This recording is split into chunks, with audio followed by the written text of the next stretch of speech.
So right now, Georgia has a cup of starter, a cup and a half of water, and a tablespoon of salt down in her bowl. And she's going to add a half a cup of honey. This is from the farmer's market where Georgia loves to go and check out rocks. And it's really fun to watch. Uh-huh. So we got this honey last weekend. I think that should be just about exactly a half cup. And then we also already melted butter. And it has been cooling in a mug because we don't want it to be too hot. The sourdough is not as sensitive as regular yeast bread, but we still don't want to hit it with too much heat. All right, so dump that in there.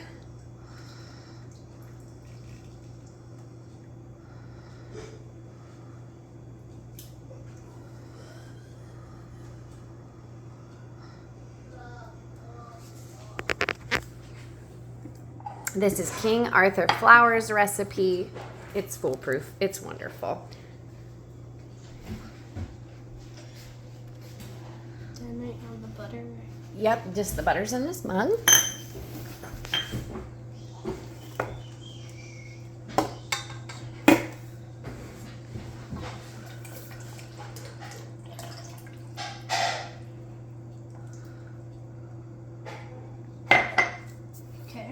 And then you're going to use 6 or 7 cups of flour.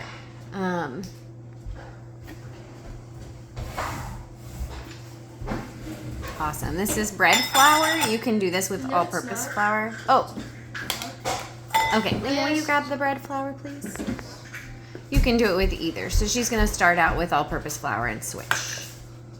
And you're not going to pack it in. Just kind of let it loosely pile in there since you're not doing it by weight. There's the bread flour. All right, so after you do your 2 cups of all-purpose, do 4 cups of bread flour. And that'll be fine.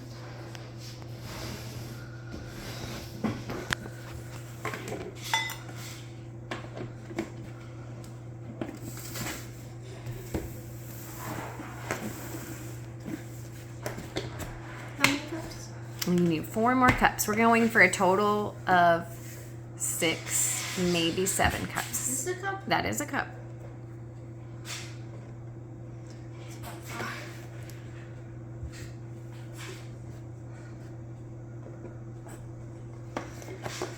George is used to doing things by weight too, so you know, it's not an exact science. What you want to do is feel the dough and see that it feels right. So she's mixing this up by hand.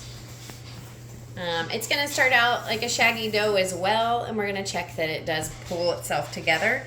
This does knead for a long time, so you can do that with a mixer or by hand. I find that the mixer doesn't do a great job with sourdough because it is pretty stiff, and so I tend to find that my mixer overheats a little bit. So kind of that engine smell, it makes me nervous, so I'd almost always rather do it by hand since I don't have my Bosch. When I made bread a lot, I had a Bosch and that was fine. So I'm going to take over and do some. Oh yes, and if you get tired, I'll take over. Well, you can mix by hand with your spatula. Just not an electric. Yeah, there's 2 different kind of by hand. I thought you meant. So that's soupy and gloopy. So we may need to add another cup of flour. No, there's a lot of flour on that. Okay. But we just kind of play that by ear, and you can see it coming together kind of shaggy. And then as it comes together, what our goal is that we're really not tearing it up. That we're kind of keeping it growing into a ball instead of separate from a ball.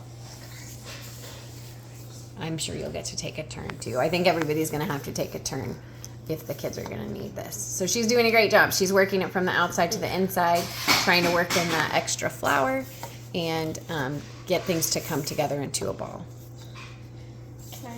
You can use your hands now. And then the goal, Georgia, is that you're not tearing, that you're mushing. So a lot of times you use this part of your hand. This is the heel of your hand rather than your fingers. And yeah, you're doing some folding and squishing rather than like crumbling and tearing. So try not to use your fingers. Use that heel of your hand to kind of mush and punch. There you go.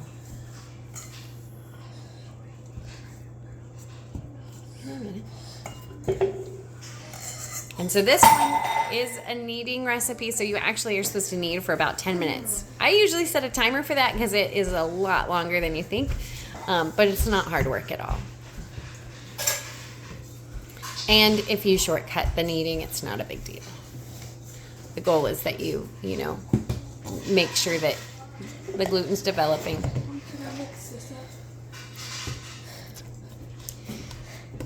Meanwhile, Lena's going to mix up the filling, which is a 1/2 cup of brown sugar and 3 tablespoons of cinnamon. So Georgia's going to keep kneading. One of the things that's interesting about the filling is that you tend to think more filling is going to be better, but actually more filling is going to get kind of soupy and leak. And so minimal filling actually works. Sometimes I'll add maybe a 1/4 cup extra of filling, but in general we want to keep a lot of cinnamon, which is going to give it a lot of flavor and color, and pretty minimal filling just for that. So Lena's got her cinnamon and brown sugar. She's just going to mix that in a cereal bowl, and then we'll set that aside because this is going to rise at least 4 hours. This is really flexible. Again, you can throw it in the fridge till tomorrow. There's lots of ways you can do it, but the goal is that it's getting at least 4 to 8 hours. And then again, another 4 hours or so in the pans, and that's got a pretty wide. So we're going to do a 1/2 cup of brown sugar.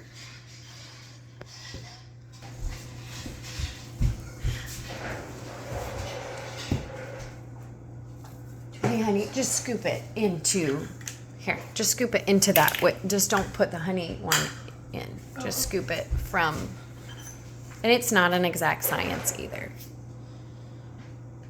Yeah, some recipes it says like packed or non-packed. Yeah, brown sugar is always packed, but flour and things like that are not packed. So, and it's okay if you're a little generous, but like I said, then after that point, and then you need 3 tablespoons of either cocoa or cinnamon, and then you just mix it up with a fork. You're good. She just needs to pour it. Yep.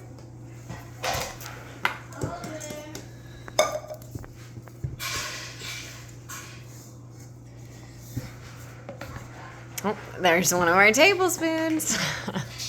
Oh, that looks like a teaspoon.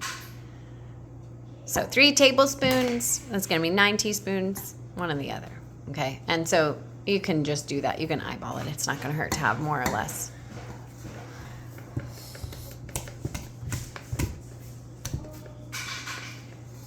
Meanwhile, over here, Georgia's still kneading. Her dough is much more dough-like. That kind of squishy ball, but it's sticky and wet. The butter really helps it to be soft and smooth. So that's not the same. You can feel the butter, it's true. And it's not the same as a typical sourdough, which is leaner. It does not have the fat added. It's just water and salt and flour. But that's what makes it so yummy. So Lena's mixing those up, and then we'll set that aside until later when we roll out our dough. So we will come back in 4 to 8 hours, and we'll show you what we've got when we divide this up. Before we rise this, we are going to split this into 2 balls because it's going to make 2 loaves, and them being split ahead of time helps them rise really nice and then roll out really nice. So the last thing Georgia's going to do is she's going to work that into 2 balls, and then we'll rise it that way. Also, you can see that this is really springy now. It's starting to hold its shape, bounce back a little bit, so you can see that elasticity changing. Lena wants to take a turn kneading. She's holding the dough really nice, keeping it intact, and using the heel of her hand instead of fingers. So yeah, you don't want those fingerprints if you can help it. You can use your fist, and you can use, this is the heel right here. But when you use your hand, you want to use them like a glove, where you can flip it over and not be tearing at things with your fingers. So your fingers are just more like a mitten.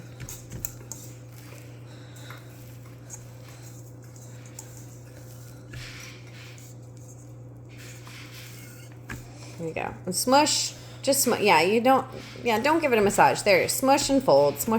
That will help too. Or stretch. But yeah. Okay. So you're picking it up and smushing it down on itself. Picking it up, smushing it down on itself. Just pulling it to yourself. So that fingers, you're trying to minimize the amount of tearing that's happening when you pick it up with your fingers, and more using your fingers like a spatula. Does that make sense, Lena? Yeah. Georgia's mix is done. All right. The last thing I'm going to do is I'm going to break it into two, and I kind of just let it fall over my hand and look at it. And then I'm going to grease this pan or this bowl. I let it rise in the same bowl because they do a really good job of staying pretty distinct if they're greased. So I'm going to spray that with some oil, and then we'll come back to it in a few hours. You can stop it now.